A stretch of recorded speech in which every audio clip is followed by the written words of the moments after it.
Hello everybody. Just want to go through a few things for our March veterinary update. So it's early March. We're stood outside at Crichton Road Farm. We've actually got some cattle outside here now, which is nice to see. And I wanted to cover three things today. The first one is sheep related. One of the things that we're very busy with at the vet labs at the moment is looking at sheep abortion material ahead of the main lambing season as it really starts to get going in earnest at the end of March into April. And common things are common. One of the common diagnoses that we're seeing is Campylobacter abortion at the moment, which is quite a challenging one. There's not a UK licensed vaccine for that particular disease, and it can be a bit challenging when we get these abortion outbreaks with Campylobacter as to know what to do with them when they occur. What I just wanted to pass on is a few sort of hints and tips about it really, as things that might help. Firstly is to know that that's what it is. So if you're getting a run of abortions in your sheep flock right now, is get them investigated. Find out what the cause is, because then through your vet and with the help of your vet and your vet team, we can help you manage that as best you can. Second thing with any abortion, and particularly with Campylobacter abortion as well, would be is if ewes abort, is to try and isolate them from the rest of the flock as quickly as possible to make sure that any placentas or lambs are away from the pregnant sheep as quickly as possible. That's because the spread is basically an oral route, so it will be spread coming out in abortion material or possibly in fecal material, and then that is ingested. It goes then orally into the sheep and can reinfect more sheep. And we think that the infection, sorry, I'll say that again.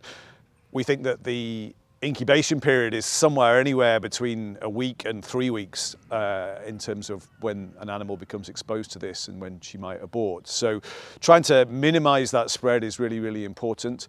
We've seen a few outbreaks this year with sheep that are being grazed on either kale or turnips, and we wonder whether bringing sheep together, quite close together, being strip grazed, and also in maybe slightly dirtier conditions is a risk factor for it.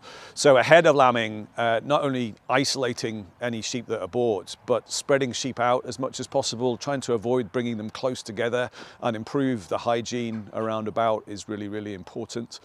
A few other things to think about, feed troughs, particularly when they're not in use, is to turn them upside down to try and keep them clean.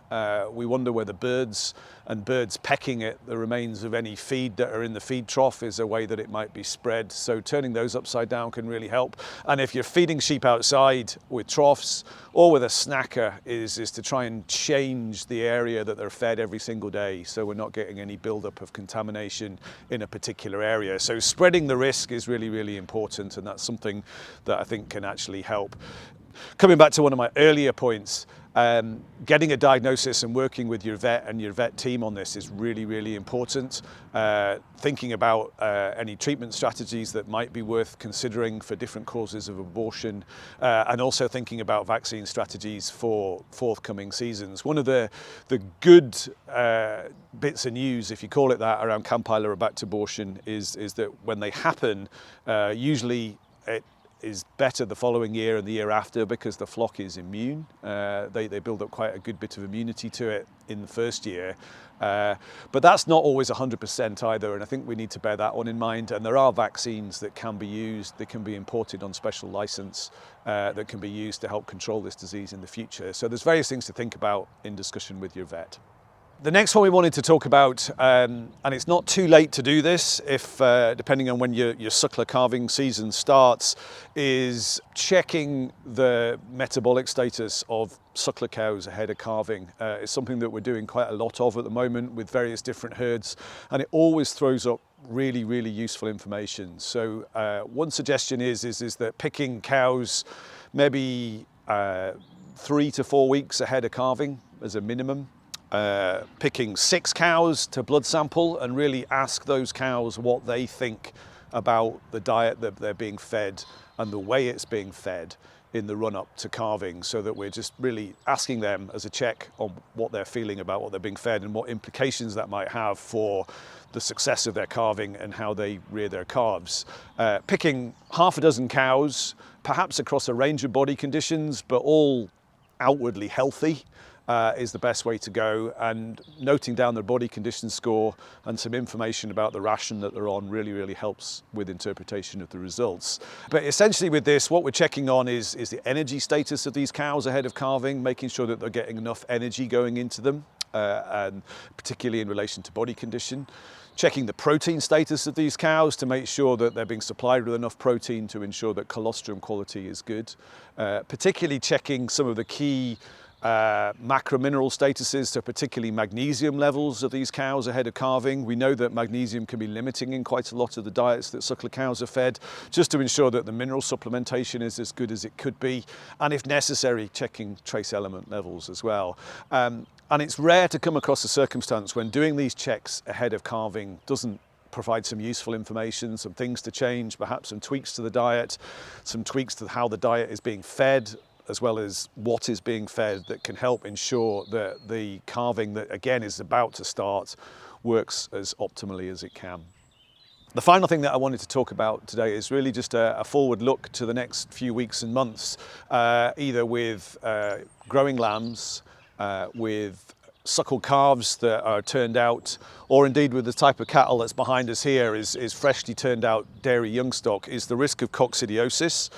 Cocci is a really common diagnosis, and basically every farm where we're keeping cattle or sheep will have cocci present, and will have some of the more pathogenic species of cocci present. So we're expecting our young lambs, our calves, whether they're suckle calves or dairy calves, to be exposed to these parasites, either out at grass or indeed inside as well.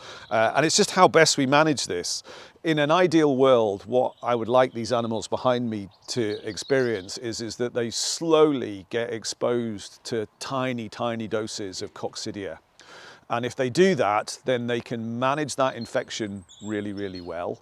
They don't get any impact in terms of disease or poor production, and slowly they build their immunity to it over time, so that over time they become immune, and then they can deal with that like an animal would. And that's what we would like to happen, although it's a very unpredictable process, because we can't predict how much cocci they're being exposed to, when they're going to be exposed, and just keeping tabs on what's going on is really important. So a few pointers, certainly for suckler bred calves, the peak time that we would experience cocci disease is somewhere between 5 and 8 weeks of age. So batching up different groups of calves at different stages and monitoring cocci levels is really important for these calves. Discuss it with your vet as perhaps when to best put in place a treatment to try and manage the coccidial infection that's there, and if indeed a treatment is needed, when that is best targeted to. And always targeting a time when animals are experiencing a change or a stress, or they're coming up to that sort of 5 to 8 week window in the suckle calf situation, is really a good time to think about dosing and discuss that with your vet. Particularly with dairy bred animals like these one behind us, we do see this phenomenon called post-turnout scour. Usually occurs about 2 weeks after they're turned out, and they meet a particular species of coccidia called Eimeria alabamensis.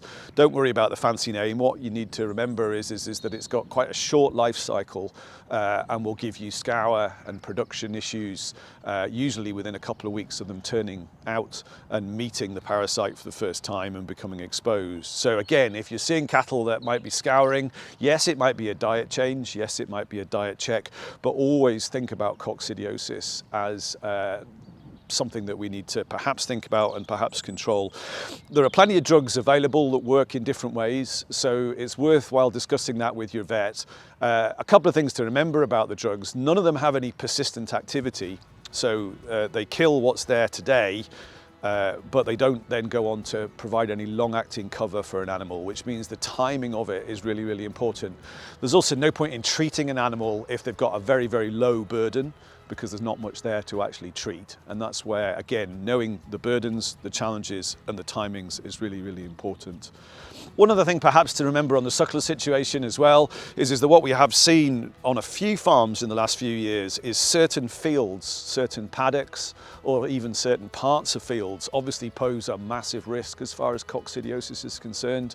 The parasite can survive for certainly years in the environment and then re-emerge to cause challenges to animals. So one thing you can be pretty certain about is that if you've had a problem in a particular field or a particular part of a field in a previous year, there's likely to be quite high contamination and quite high risk for that particular part of the field in the years to come. So again, lots of things to think about with cocci. Like all of these animal health issues, discuss them with your vet. From an SRUC Vet Services point of view, we're available to help with diagnostics and support and advice.